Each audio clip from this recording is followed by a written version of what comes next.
Okay, namaste to all of you and I welcome you in the Swami Vivekananda Institute. Teaching aptitude का last topic that we are going to cover today is regarding the evolution, यानी कि मूल्यांकन विधि क्या होता है। जब भी teaching का मेन मकसद यही है, उद्देश्य यही है कि लास्ट में आपकी क्या होती है, एक परीक्षा होती है, ठीक है। यानी कि आपको जो पढ़ाया जाता है उसकी टेस्ट की जाती है और उस टेस्ट के आधार पे आपको क्या किया जाता है, आपकी मूल्यांकन की जाती है।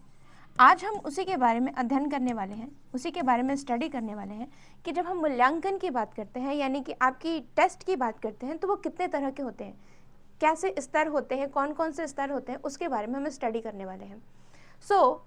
एक नट सेल में मैं एक आपको पिक्चर दिखाने वाली हूँ और पूरी जो हमारी लेक्चर होगी वो उसी के इर्द गिर्द घूमेगी। लेट्स हैव अ लुक, ठीक है। हम स्टार्ट करते हैं मूल्यांकन की ओर, ठीक है। कि जब हम मूल्यांकन की बात करते हैं तो ये फिगर आपको हमेशा याद करना होगा, क्योंकि मैंने जब ये मूल्यांकन टॉपिक स्टार्ट किया है तो उसमें मैंने आपको टाइप्स ऑफ एवोल्यूशन बताया है कि कौन से स्तर होते हैं और उसमें आपके 4 स्तर आपको पढ़ने होंगे। प्लेसमेंट क्या होता है, फॉर्मेटिव क्या होता है, डायग्नोस्टिक क्या होता है और समेटिव क्या होता है। तो इसी के इर्द गिर्द हमारा पूरा लेक्चर घूमने वाला है। पहले हम स्टार्ट करते हैं बेसिक से कि अगर हम एवोल्यूशन की बात करते हैं यानी कि इवोल्यूशन की बात करते हैं, ये वर्ड इसका मतलब क्या होता है, ये कैसे अलग होता है बाकी के वर्ड से, यानी कि मेज़रमेंट, क्योंकि उसमें भी हम क्या करते हैं, मापन करते हैं। जब आप मेज़रमेंट की बात करते हो तो वहाँ पे मापन किया जाता है। तो ये वर्ड कैसे एवोल्यूशन से अलग है उसी के बारे में हम बात कर रहे हैं, क्योंकि एवोल्यूशन में भी क्या होता है, यानी कि आपकी रिजल्ट आती है तो वहाँ पर भी आपकी जितनी भी परफॉर्मेंस होती है उसकी मेजरिंग की जाती है कि आपने 100 में 10 नंबर लाएँ या फिर आपकी 20 नंबर आती है, 30 नंबर आती है। तो यहाँ पे भी क्या की जा रही है, आपकी परफॉर्मेंस को मेजरमेंट किया जा रहा है, मेजर किया जा रहा है। तो ये जो सिस्टम है ये कैसे अलग होता है जो कॉमन मेजरमेंट होता है उससे, और हम बात करेंगे कुछ बेसिक टर्म्स को लेकर के। बट ये है आपकी टाइप्स जिसके बारे में आज हमारा लेक्चर केंद्रित होने वाला है, फोकस्ड होने वाला है कि एवोल्यूशन क्या होते हैं और इसके टाइप्स के बारे में, मूल्यांकन के अलग अलग प्रकार, अलग अलग स्तर होकर के आपकी मेजरमेंट की जाती है, उसके बारे में हम डिस्कशन करेंगे। Let's start with the basic, ठीक है। तो पहला वर्ड ये है कि आप सिलेबस को देखिए। सिलेबस में क्या है, जब आप सिलेबस उठा के देखोगे तो सिलेबस कुछ इस तरीके से बात करता है कि मूल्यांकन की प्रणाली कौन कौन सी है, ठीक है, जिसमें हम एलिमेंट्स देखेंगे कि मूल्यांकन में कौन कौन सी तत्व होती हैं, ठीक है, आखिर वो क्या तत्व होता है जिसको हम मेजर करने की कोशिश करते हैं। एवोल्यूशन के टाइप्स कौन कौन से हैं, यानी कि मूल्यांकन के कितने प्रकार होते हैं, और समय के साथ क्या हुआ, ये मूल्यांकन करने की विधि धीरे धीरे चेंज हुआ, अपग्रेड हुआ, जिसमें आप चॉइस बेस्ड क्रेडिट सिस्टम को देखेंगे। आप देखेंगे कि CBCS क्या होता है, चॉइस बेस्ड क्रेडिट सिस्टम, ये प्रणाली क्या होता है, इसके बारे में हम डिस्कशन करेंगे। हायर एजुकेशन में आप देखोगे कि ये कैसे मूल्यांकन की विधि चेंज हो रही है, उसके बारे में हम देखेंगे। फिर कोरोना आया तो आप देखोगे कंप्यूटर बेस्ड टेस्टिंग पे ज़्यादा जोर दिया गया। तो अब क्या है, अब जो पुरानी जो विधि थी मूल्यांकन करने की, अब धीरे धीरे चेंज होकर के कंप्यूटर बेस्ड CBT पे आधारित हो गई, तो हम उसको भी देखेंगे। और नए नए क्या क्या विधि आए जिससे एवोल्यूशन सिस्टम यानी कि मूल्यांकन प्रणाली में क्या क्या तब्दीली आई, उनको हम देखने की कोशिश करेंगे। This is what mention in your syllabus. ये सारी चीज़ें आपके सिलेबस में मेंशन है और इसी के बारे में हम आज डिस्कशन करने वाले हैं। और ये आपकी टीचिंग एप्टीट्यूड का लास्ट टॉपिक होने वाला है। इसके बाद जो हमारा टॉपिक होगा वो होगा मिसलेनियस, यानी कि जब हम विविध की बात करते हैं, कुछ ऐसे टॉपिक जो कि करेंट अफेयर में हैं और ज़्यादातर आपके PYQ में है बट वो आपके सिलेबस में मेंशन नहीं है, उनको हम कवर करने की कोशिश करेंगे। और सबसे अंत में होगा हमारी टॉपिक वाइज PYQ, क्योंकि हमने अभी एक भी PYQ को कवर नहीं किया है। तो जैसे ही हमारा खत्म होगा हम टॉपिक वाइज PYQ देखने की कोशिश करेंगे। This is all overall planning about the teaching aptitude. Let's begin this chapter. जब हम स्टार्ट करेंगे तो पहला वर्ड जो कि ये है कॉन्सेप्ट्स, कॉन्सेप्चुअल अंडरस्टैंडिंग। देखिए कि जब हम कॉन्सेप्ट्स की बात करते हैं तो ये वर्ड आप हमेशा सुनने को आपके जहन में आता होगा कि मेजरमेंट वर्ड क्या होता है, असेसमेंट से ये कैसे अलग होता है, और एवोल्यूशन, ये तीनों वर्ड कहीं ना कहीं एक दूसरे से आप अपने दैनिक जीवन में वर्ड यूज़ करते होगे और आपको कभी ना कभी ये लगता होगा ये तीनों वर्ड एक जैसे ही हैं। आप कभी कभी असेसमेंट की जगह पे एवोल्यूशन यूज़ करते हो, फिर उसके जगह पे मेजरमेंट यूज़ करते हो। तो ये तीनों वर्ड कैसे एक दूसरे से या फिर एक दूसरे से कैसे इनकी मीनिंग में अंतर आती है, इसके बारे में हमें जानना है।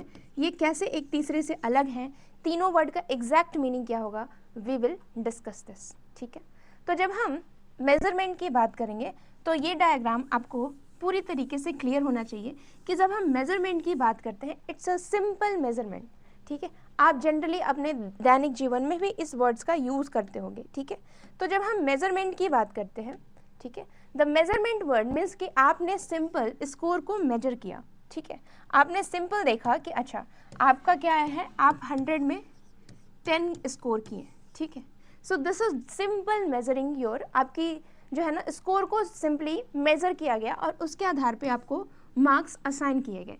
जब हम असेसमेंट की बात करते हैं, असेसमेंट का मतलब क्या होता है कि मेजरमेंट के बाद, ठीक है, मेजरमेंट के बाद क्या होता है, आपकी एक रिफाइंड मेथड के थ्रू, आपकी जैसे मान लीजिए एक सिलेबस होता है और सिलेबस के आधार पे आपको क्या किया जाता है, एक पाठ्यक्रम पढ़ाया जाता है, एक मॉड्यूल पढ़ाया जाता है और मॉड्यूल के आधार पे आपकी टेस्ट ली जाती है और उस टेस्ट में आप क्या करते हो, स्कोर करते हो और फिर उसके बाद आपकी क्या की जाती है, असेसमेंट की जाती है।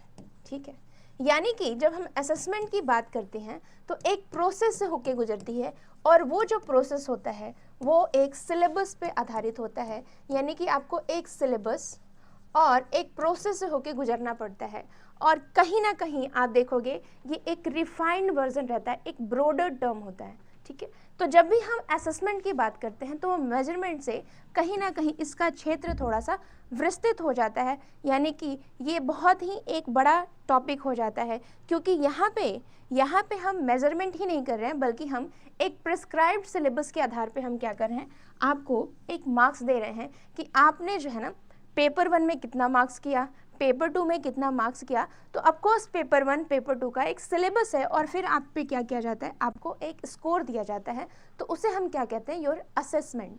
ठीक है, यानी कि हम आपका मूल्यांकन कर रहे हैं। बट जब हम एवोल्यूशन की बात करते हैं, इवैल्यूशन, ये वर्ड भी मूल्यांकन है, बट इसमें क्या अंतर होता है, जिसको हम, जो कि हमारे सिलेबस में मेंशन है, कि क्यों हमारे सिलेबस में ये 2 वर्ड नहीं मेंशन है, ये वर्ड मेंशन है, क्यों, इसका भी एक रीज़न है, क्योंकि यहाँ पे आप देखोगे ना, it's a final judgment after the assessment. ये असेसमेंट के बाद का जो है ना मूल्यांकन, इट्स अ ब्रॉडेस्ट टर्म। ठीक है, ये एक ब्रॉडेस्ट कॉन्सेप्ट है जहाँ पे आपकी असेसमेंट के बाद आपकी फाइनल कि आप क्या किए हैं इस पूरे एग्ज़ाम में, क्या आपके बिहेवियर में थोड़ा सा चेंज आया है, क्या आपके व्यक्तित्व में चेंज आया है। तो जब भी हम बात करते हैं एवोल्यूशन की तो एक वृहद टर्म होता है। जब हम मेजरमेंट की बात करते हैं तो इट्स अ शॉर्टर टर्म, जब हम असेसमेंट की बात करते हैं तो ये मिडिल टर्म आता है और जब हम एवोल्यूशन की बात करते हैं it's a broadest term.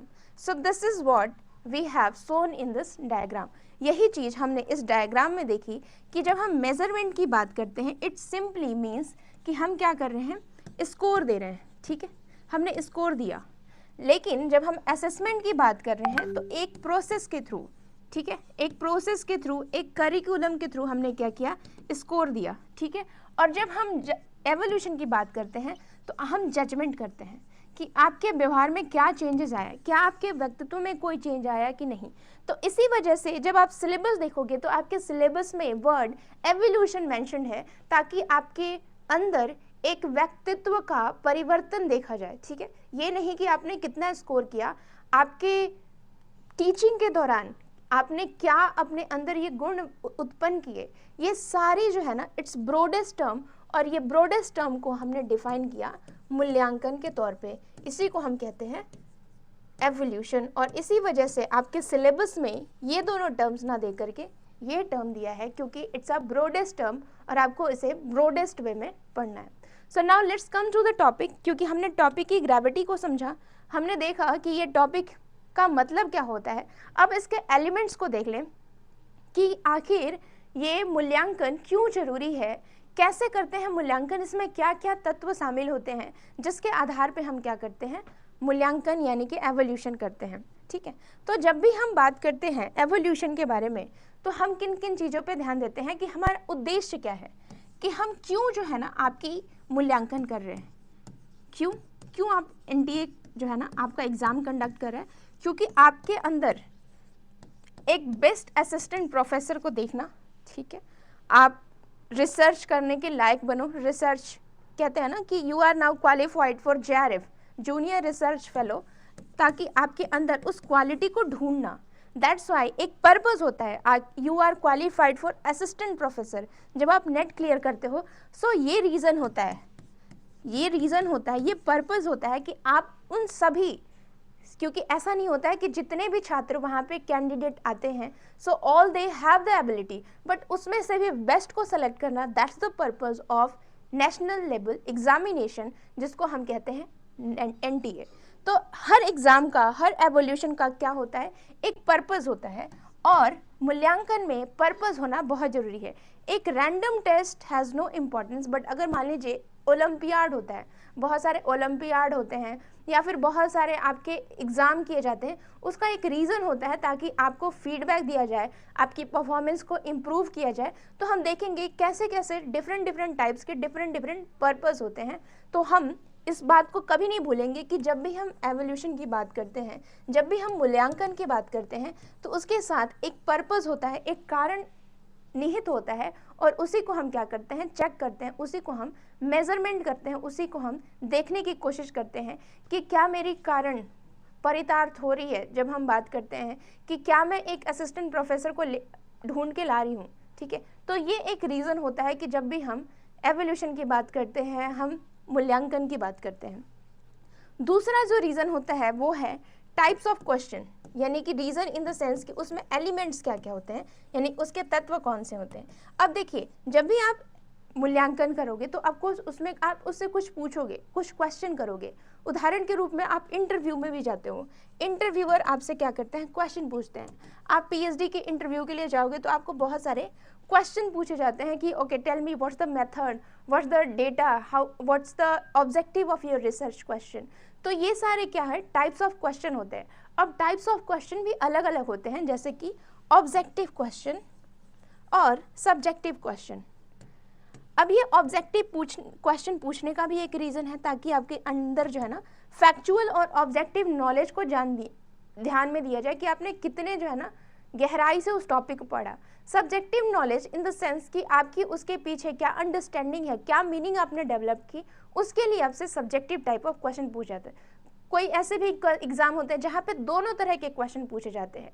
So it's depend upon the types of question और एवोल्यूशन के अलग अलग रीज़न होते हैं। जैसे उदाहरण के रूप में लास्ट टाइम एक क्वेश्चन आया था कि which type of exam is the good exam, best exam, जिसमें ऑब्जेक्टिव क्वेश्चन आते हैं, जिसमें सब्जेक्टिव आते हैं, जिसमें दोनों तरह के क्वेश्चन आते हैं, ऑब्जेक्टिव सब्जेक्टिव, या none of the above. So generally जब हम बात करते हैं कि अगर मान लीजिए if there is a large number of candidate, ठीक है, अगर कैंडिडेट लार्ज नंबर में है, ठीक है, और आपको क्या करना है, नेशनल लेवल एग्जामिनेशन कंडक्ट कराना है, कैंडिडेट्स भी लार्ज नंबर पे हैं, तो उस केस में हम देखें तो objective examination is considered as the best exam. क्यों? इसका एक रीज़न है। देखिए, जब हम ऑब्जेक्टिव एग्जामिनेशन की बात करते हैं तो ऑब्जेक्टिव एग्जामिनेशन भी सिर्फ फैक्चुअल नहीं होते, वहाँ पे भी आपको क्या की जाती है, विधि जो अपनाई जाती है वो है एलिमिनेशन, कि आपको 4 में से बेस्ट ढूंढना है। तो ऑफकोर्स यहाँ पे आप एनालिटिकल भी आपकी चेक की जाती है। दूसरी जो रीज़न है ऑब्जेक्टिव एग्जामिनेशन की, क्यों इसे बेस्ट माना जाता है, वो इस वजह से कि जब आप नेशनल लेवल की एग्जामिनेशन की बात करते हो तो हर बच्चे की बैकग्राउंड अलग होती है। कोई ट्राइबल कंडीशन से आता है, कोई आदिवासी जनजाति, या फिर कोई रूरल एरिया से आता है, या फिर कोई शहरी इलाके से आता है। तो हर किसी का परिवेश अलग होता है। अगर मैं उसी को सब्जेक्टिव क्वेश्चन दूं कि आप इसके बारे में क्या समझते हो, तो एक आदिवासी बच्चा अपना एक अलग मतलब बताएगा, शहरी बच्चा कोई अलग मतलब बताएगा, या फिर मान लीजिए ग्रामीण बच्चा उसी चीज़ को अलग अलग नज़रिए से दिखाएगा। तीनों का नज़रिया देखने का सही है, बट हमें क्या ढूंढना है, क्या हम तीनों नज़रिए को सही मानेंगे? Of course it's a very difficult to check, ठीक है। आप उसके आधार पे जजमेंट करना कौन बढ़िया स्टूडेंट है, कौन बढ़िया कैंडिडेट्स है, इट्स अ वेरी डिफ़िकल्ट, क्योंकि आपकी सब्जेक्टिविटी भी क्या हो सकती है, सही हो सकती है, सब्जेक्टिव अंडरस्टैंडिंग आप गलत नहीं कर सकते। तो इसी वजह से ऑब्जेक्टिव एग्जामिनेशन एक सही उत्तर लेना, एक सही पैमाना, एक क्राइटेरिया सेट कर देना कि चारों में से ये ऑप्शन जो है ना वो सही है, ये एक सटीक तरीका होता है। बहुत जल्दी ही आप क्या कर सकते हो, चेक कर सकते हो और फिर उसके आधार पे आप क्या कर सकते हो, तुरंत ही आप बेस्ट कैंडिडेट को ढूंढ सकते हो। हालांकि जो बेस्ट एग्जामिनेशन होता है, जैसे आप देखोगे यूपीएससी का एग्जामिनेशन, यूपीएससी के एग्जामिनेशन में आप शुरुआत में देखोगे prelims objective, mains subjective, interview both, ठीक है। So that's why this kind of examination जब हम बात करते हैं तो वहाँ पे आपको ऑब्जेक्टिव और सब्जेक्टिव दोनों का मिश्रण देखने को मिलता है। उसी तरीके से नेट का एग्जाम भले ही आपका क्या हो, ऑब्जेक्टिव इन नेचर हो, बट जब आप पीएचडी में इनरोल होने के लिए जाते हो, ठीक है, जब आप रिसर्च स्कॉलर की तरफ जाते हो, जब आप असिस्टेंट प्रोफेसर के लिए अप्लाई करते हो, तो वहाँ पे जो आपकी इंटरव्यू होती है वो आपकी सब्जेक्टिव होती है। तो इस तरीके से आपकी ऑब्जेक्टिव नॉलेज, सब्जेक्टिव नॉलेज जब दोनों तरीके से जांच की जाती है, परख की जाती है, उस तरह के कैंडिडेट्स को, उस तरह के एग्जामिनेशन को बेस्ट माना जाता है। So type of question is very important that determine कि आपकी जो है ना, आपकी जो नॉलेज है वो कितनी बेहतर है। और यही रीज़न है कि हम जब टाइप्स ऑफ क्वेश्चन की बात करते हैं तो बहुत इम्पॉर्टेंट हो जाता है एवोल्यूशन में, यानी कि मूल्यांकन में। तीसरा जो सबसे इम्पॉर्टेंट रीज़न है, यानी कि जो तत्व होते हैं, वो है लर्नर। अगर लर्नर ही नहीं रहेगा तो फिर किसका हम एवोल्यूशन करेंगे? तो ऑफकोर्स जो कंपोनेंट्स होता है, ये examiner, learner is the most important, क्योंकि उन्हीं की तो आप एवोल्यूशन कर रहे हो। तो ऑफकोर्स द कैंडिडेचर, ठीक है, जो बच्चे वहाँ पे आए, भावी छात्र यानी कि होने वाले असिस्टेंट प्रोफेसर, वो उनका होना तो बहुत ज़रूरी है ना, क्योंकि आपने क्वेश्चन पेपर सेट कर दिया और पेपर आप किसको डिस्ट्रीब्यूट करोगे, तो वहाँ पे लर्नर का होना बहुत ज़रूरी है। जो चौथा एलिमेंट है वो है आपकी रिसोर्सेज, ठीक है। फॉर एग्जाम्पल कि आप देखोगे कि जब एनटीए क्वेश्चन पेपर या फिर मान लीजिए कि टेस्ट ऑर्गेनाइज करता है तो वो सेंटर एलोकेट करता है। अब सेंटर की अवेलेबिलिटी होना, टाइमिंग क्लैश ना करना, या फिर जो है ना आपकी बहुत सारी, जैसे कि आपसे कुछ पैसे लिए जाते हैं 500 या फिर 550 या 600 के आसपास, वो इसलिए जाती है ताकि आपकी मेंटेनेंस की जाए, मास्क प्रोवाइड करना। आप देखोगे कोरोना वायरस के टाइम पे आपको मास्क देना है, सैनिटाइजर देना, तो ये सारी चीज़ें क्या कहलाती है, यही सब चीज़ें आती है रिसोर्स में।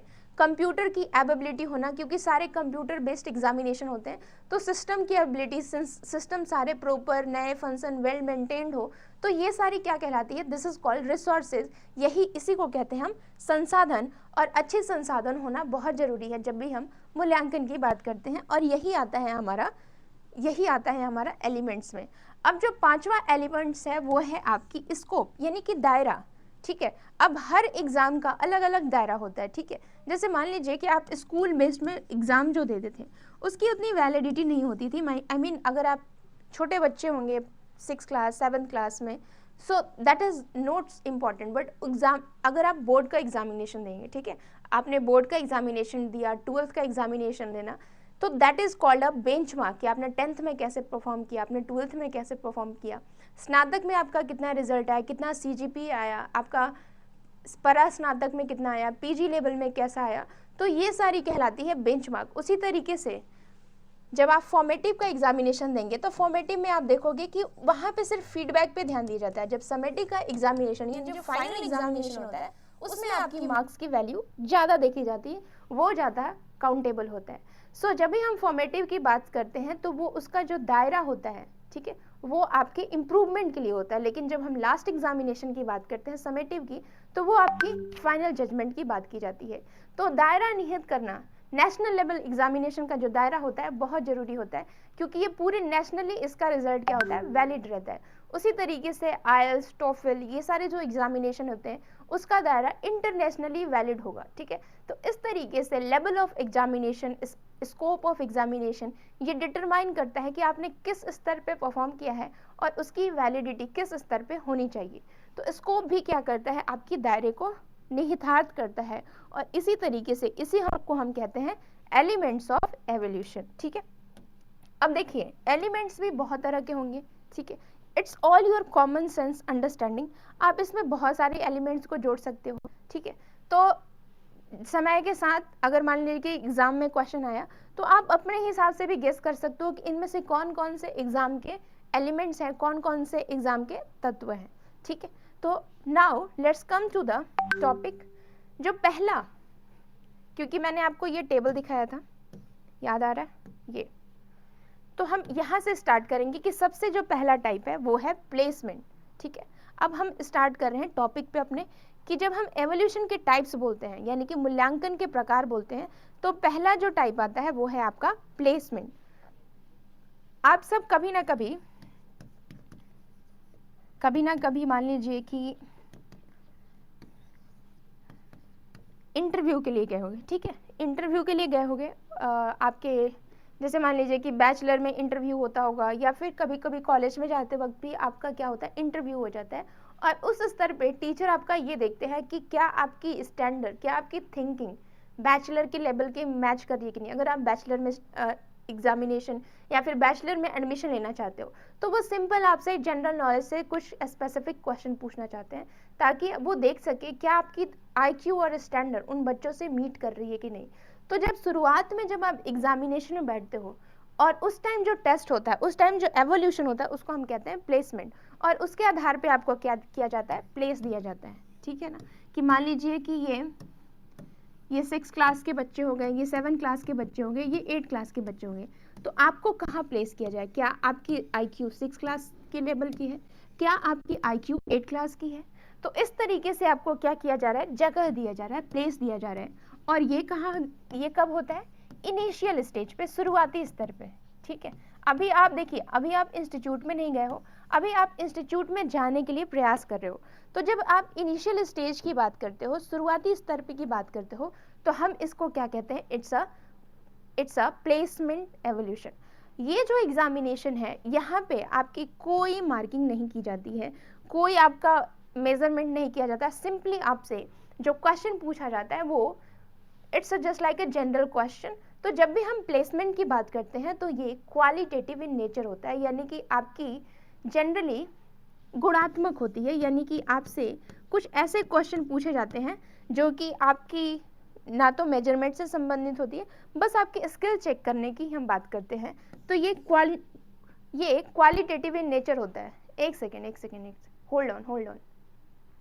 ठीक है, यहाँ पे आप थोड़ा सा चेक कर लेना, ये क्वांटिटेटिव इन नेचर है। ठीक है, यहाँ पे ये आपकी क्वालिटी, क्योंकि यहाँ पे जजमेंट, ओके माय फॉल्ट, यहाँ पे आप चेक कर लेना, यहाँ पे आपकी जजमेंट, फाइनल जजमेंट की जाती है। हम देखते हैं कि बच्चा जो है ना, क्या वो परिपूर्ण है, तो यहाँ पे हम उसकी अच्छा बच्चा है, खराब बच्चा है, ये हम जजमेंट कर लेते हैं। तो आपको ये क्वालिटेटिव इन नेचर है, और आप यहाँ पे सुधारोगे, ये क्या है, ये क्वांटिटेटिव इन नेचर है। ठीक है, क्योंकि हम क्या कर रहे हैं, यहाँ पे आपकी इंटरव्यू होती है या फिर मान लीजिए एक छोटा सा टेस्ट होता है, तो ये क्या किया जाता है, ये क्वांटिटेटिव इन नेचर होता है। ठीक है, यहाँ पे मात्रात्मक होता है। अब मात्रात्मक कैसे होता है, इसका भी एक रीज़न है। जैसे मान लीजिए कि कट ऑफ, आपने कट ऑफ वर्ड सुना है, कट ऑफ देखा जाता है। जैसे मान लीजिए कि आप एग्जाम में जाते हो तो एक कट ऑफ रिलीज होता है, और उस कट ऑफ को आप क्रॉस कर लेते हो तो फिर आपको क्या किया जाता है, एंट्री मिल जाता है। तो ये कट ऑफ क्या है, it's a quantitative in nature. ठीक है, कट ऑफ क्रॉस करना या फिर एक परसेंटेज निकाल देना, और ये सब कट ऑफ परसेंटेज क्या है, ये एक मात्रात्मक है, एक नंबर है, और उस नंबर को आप मीट कर लेते हो तो उसको हम क्या कहते हैं, you will become a part of this institution. और इस तरह की जो विधि होती है ये क्वांटिटेटिव इन नेचर होता है। फिर उसके बाद आप आते हो फॉर्मेटिव में। फॉर्मेटिव में भी क्या किया जाता है, आपको नंबर असाइन किया जाता है, बट जैसे जैसे आप इधर आने लगते हो दैट विल बिकम क्वालिटेटिव। ये समय के साथ क्या क्वालिटेटिव हो जाती है, जहाँ पे आपकी जजमेंट, आपकी पर्सनालिटी, ये सबको क्वालिटेटिव, आप देखो ग्रेडिंग सिस्टम, ये सारी चीज़ें आपको दी जाती है।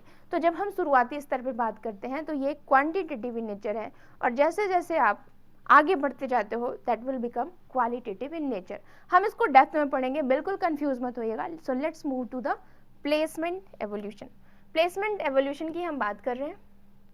पहला टाइप वो कुछ इस तरीके से है। देखिए, जब भी हम शुरुआत स्तर की बात करते हैं तो एंट्रेंस एग्जाम देना, इंटरव्यू देना, so that is come under the placement. यानी कि आप क्या करते हो, यहाँ पे आपकी क्या होती है, प्लेसमेंट होती है। इंटरव्यू के आधार पे, कट ऑफ के आधार पे आपको एक पर्टिकुलर प्लेस दी जाती है इंस्टीट्यूट में, और फिर आप क्या करते हो, वहाँ से अपनी जर्नी स्टार्ट करते हो। इसका रीज़न क्या होता है, क्यों ये प्लेसमेंट मूल्यांकन की जाती है, आपकी मास्टरी चेक की जाती है कि आपकी जो महारत है वो कितनी है, किस स्तर पे है। तो जब भी हम बात करते हैं यहाँ पे आपकी स्किल्स की मास्टरी देखी जाती है कि आपके पास उस नॉलेज को मीट करने के लिए एबिलिटी है कि नहीं, आपके पास कितनी एबिलिटी है, क्या आप 6 क्लास के बच्चों को कम्पीट कर सकते हो। अगर आप 6 क्लास के बच्चों को कम्पीट कर सकते हो इसलिए you will get admission in 7th class.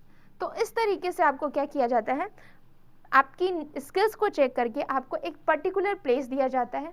और जनरली जब हम प्लेसमेंट की बात करते हैं तो ये एंट्री लेवल का होता है। एडमिशन जब आप लेते हो तो ये इस तरह की चीज़ें आप देखते होगे, ठीक है। ऐसा करना इसलिए ज़रूरी है ताकि हर सही पर्सन को उसका सही स्थान मिले। और इसी की वजह से आप देखोगे कि बहुत सारे एग्ज़ाम क्या करते हैं, इंट्रेंस एग्ज़ाम कंडक्ट कराते हैं आपकी प्लेसमेंट। अब उदाहरण के रूप में इंट्रेंस एग्ज़ाम आप पीएचडी लेवल पे भी देखोगे, पीएचडी लेवल पे क्या किया जाता है, इंट्रेंस एग्ज़ाम किया जाता है ताकि आपको उस टॉपिक के बारे में बेसिक अंडरस्टैंडिंग है कि नहीं। फिर उसके बाद क्या किया जाता है, कुछ इंट्रेंस एग्ज़ाम के बाद फिर आपको इंटरव्यू देना होता है। और इंटरव्यू क्या होता है, that will become subjective in nature. तो इस तरीके से आपकी ऑब्जेक्टिव नॉलेज और सब्जेक्टिव नॉलेज दोनों को चेक किया जाता है, ठीक है। तो ये सब कब होती है, ये सब होती है आपकी प्लेसमेंट यानी कि एंट्री लेवल पे। अब जो दूसरा टाइप है एवोल्यूशन का वो क्या है आपका, फॉर्मेटिव। देखिए ये सब चीज़ें बहुत ही आसान होता है क्योंकि हम सब एग्ज़ाम देते हुए आए हुए हैं। बट प्रॉब्लम क्या होता है, प्रॉब्लम आता है इसके क्वेश्चन में, ठीक है। जब आप PYQ सॉल्व करोगे ना तो इसमें आपके क्वेश्चन आएंगे, कुछ कुछ कीवर्ड, कौन ऑनगोइंग में आता है, कौन ड्यूरिंग द एग्जामिनेशन होता है। तो जब भी आप इनको पढ़े, ठीक है, तो आप इसके कीवर्ड्स को जरूर याद रखिएगा। जैसे यहाँ पे फीडबैक दिया जाता है, यहाँ पे इम्प्रूवमेंट किया जाता है, ये during the process of teaching किया जाता है। तो ये सारे कीवर्ड्स ही आपके क्या होते हैं, एप्लीकेशन बेस्ड क्वेश्चन आपसे पूछे जाते हैं ताकि आप क्या कर सको, ताकि आपकी जो है ना कॉन्सेप्चुअल नॉलेज, हम सबको पता है कि फॉर्मेटिव कब होता है, समेटिव कब होता है, लेकिन what is important is that कि आप इसकी एप्लीकेशन कितना समझते हो। क्योंकि एनटीए को भी पता है कि हम सब एग्ज़ाम देते आ रहे हैं, ठीक है, बट इस एग्ज़ाम को, ठीक है, इस एग्ज़ाम को आप कितने अपने दैनिक जीवन में यूज़ करते हो। तो इस वजह से क्या होता है, क्वेश्चन इस तरीके से आते हैं कि आपको कुछ कीवर्ड दिए रहेंगे और उससे रिलेटेड आपको पूछेंगे ये कौन सा एग्जामिनेशन है, क्या ये प्लेसमेंट है कि समेटिव है कि फॉर्मेटिव है। तो हम कुछ PYQ भी देखेंगे लास्ट में जिसमें हम देखेंगे किस तरह से क्वेश्चन बहुत सिंपल होते हैं बट हमें कॉन्सेप्चुअल चीज़ें क्लियर नहीं होती है। इस वजह से हम क्या करते हैं, बीच बीच में गलती कर देते हैं। तो सबसे इम्पॉर्टेंट है आपकी फॉर्मेटिव और समेटिव और डायग्नोस्टिक, क्योंकि यहाँ से क्वेश्चन ज़्यादा पुटअप होते हैं। So in the next class what we are going to do, we are going to start with the formative, summative और डायग्नोस्टिक, क्योंकि ये सारे क्वेश्चन जो है ना बहुत इंपॉर्टेंट है और यहाँ से आपको ज़्यादातर पूछे जाते हैं। लेकिन उससे भी ज़्यादा इम्पॉर्टेंट ये है कि आप जानो कि कंप्यूटर, क्योंकि आप देखोगे ना तो समय के साथ क्या पूछा जा रहा है कि कंप्यूटर बेस्ड टेस्टिंग क्या होते हैं, अलग अलग तरीके के CRT, NRT, norms based testing क्या होते हैं, क्राइटेरिया रेफरेंस टेस्ट क्या होते हैं, ये भी क्वेश्चन पूछे जाते हैं। तो हम इनको भी देखेंगे क्योंकि टेस्ट को अब क्या किया, एक क्राइटेरिया के आधार पे, एक नॉर्म्स के आधार पे क्या की जाती है, आपकी एवोल्यूशन की जाती है। आपने सुना होगा कि एक परसेंटेज के आधार पे, एक परसेंटाइल के आधार पे, कट ऑफ के आधार पे आपको क्या किया जाता है, आपकी एवोल्यूशन की जाती है। तो वो विधि क्या है, इसको भी हम देखेंगे। फिर उसके बाद जो अदर इम्पॉर्टेंट थिंग वो ये है कि एप्टीट्यूड क्या होती है, प्रोफिशिएंसी टेस्ट क्या होती है, अचीवमेंट टेस्ट क्या होती है, ये सब भी जानना जरूरी है। OB क्या होता है, CC क्या होता है, मूक के बारे में हम फिर से देखेंगे। Criteria reference test, norms reference test, ये बहुत इंपॉर्टेंट है और इसको भी हम कवर करने वाले हैं। लेकिन जो सबसे इम्पॉर्टेंट है वो है आपकी CBCS, choice based credit system, जिसके बारे में हम कल देखेंगे। वाई एम डिस्कसिंग दिस, क्योंकि ये सारे आपके की हैं, ठीक है। आज हमने क्या किया, एवोल्यूशन के कॉन्सेप्ट्स को समझा और अब मैं इसकी दायरे को समझा रही हूँ कि आपको इसके अंदर ये सारे टाइप्स पढ़ने हैं क्योंकि यहीं से क्वेश्चन बनते हैं, इसके प्रैक्टिकल, ठीक है, इसके प्रैक्टिकल एप्लीकेशन बेस्ड क्वेश्चन आपसे पूछे जाते हैं।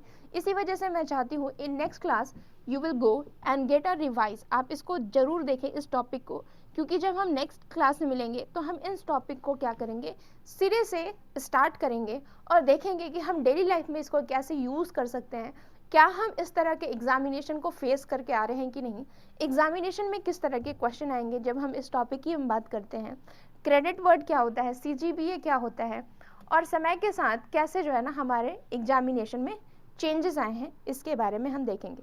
So in the next class we are going to cover all important topics related to types of examination, और हम देखेंगे कि समय के साथ कंप्यूटर के आने से क्या क्या तब्दीली आई है हमारे एजुकेशन सिस्टम में. So till then just stay tune and keep reading. So hope you to see you soon.